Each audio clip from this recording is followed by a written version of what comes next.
Ya, halo semuanya. Ya, jadi ketemu lagi nih dengan saya nih.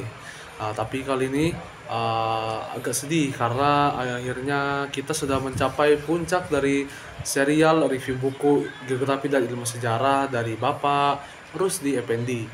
Nah, jadi teman-teman, di episode terakhir ini saya akan mereview dan menyampaikan hasil review dari keseluruhan buku, yang artinya kita akan merangkum dari bab 1 hingga bab 5.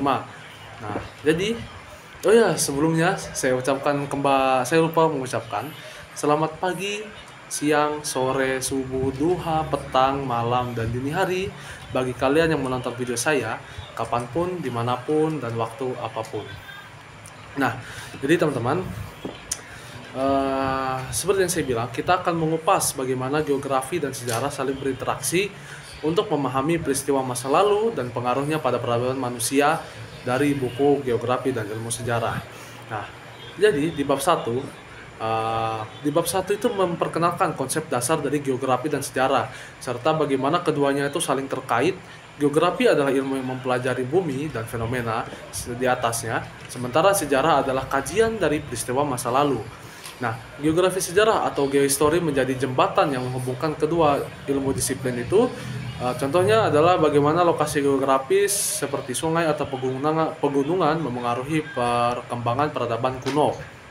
Nah, geografi ini dibagi menjadi 3 cabang utama, yaitu geografi fisik, geografi manusia, dan geografi regional.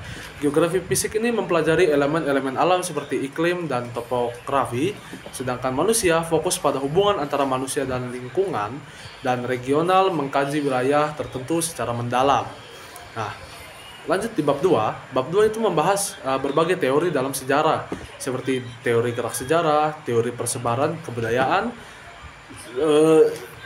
dan juga mengulas beberapa pandangan sejarah nasional dari tokoh seperti Muhammad Yamin dan Sartono Kartodirjo. Nah, jadi teori gerak sejarah ini itu menggambarkan bagaimana peristiwa itu dapat berkembang dari masa ke masa, sedangkan persebaran kebudayaan menjelaskan penyebaran budaya manusia melalui migrasi dan interaksi. Dan untuk pandangan nasional itu menyoroti pentingnya sejarah dan geografi dalam membangun identitas bangsa. Nah, lanjutnya kita akan masuk ke bab 3 tentang geohistory dan perkembangannya. Nah, pada bab ini itu lebih fokus mengeksplorasi perkembangan geohistory sebagai cabang ilmu di Eropa. Dan untuk tokohnya itu contohnya seperti Fernand Braudel, yang dimana memperkenalkan konsep proses sejarah jangka panjang yang dikenal sebagai struktural history. Sedangkan di Indonesia sendiri, geohistory itu baru mulai dikenalkan pada 1960-an berkat gagasan dari Bapak Sue Bantarjo yang menekankan pentingnya geografi dalam pendidikan sejarah. Nah, contohnya contohnya itu adalah perkembangan kerajaan maritim di Nusantara seperti Sriwijaya dan Majapahit yang sangat dipengaruhi oleh lokasi geografis yang sangat strategis di lahan basah. Nah, berikutnya adalah bab 4 yang membahas tentang determinisme, posibilisme, dan adaptasi.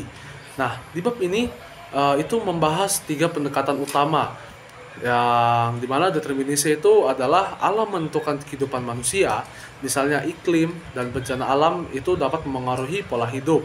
Sedangkan posibilisme, alam memberikan kemungkinan, tetapi manusialah yang memutuskan bagaimana memanfaatkannya. Sedangkan adaptasi, proses manusia menyesuaikan diri dengan lingkungan seperti penggunaan teknologi untuk mengatasi tantangan alam. Nah, terus bab terakhir yaitu geohistory sebagai ilmu bantu sejarah.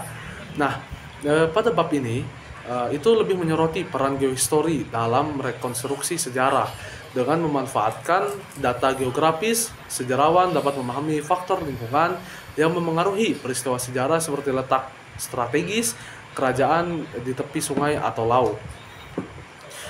Geohistory juga membantu menjelaskan hubungan antara manusia dan lingkungan di masa lalu, memberikan perspektif baru tentang peradaban dan perubahan sosial di Nusantara.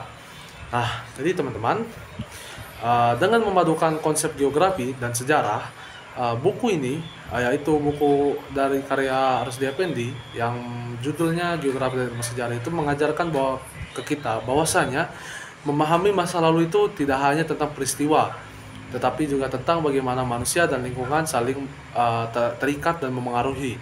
Nah, jadi mungkin sekian yang dapat saya sampaikan pada video terakhir ini.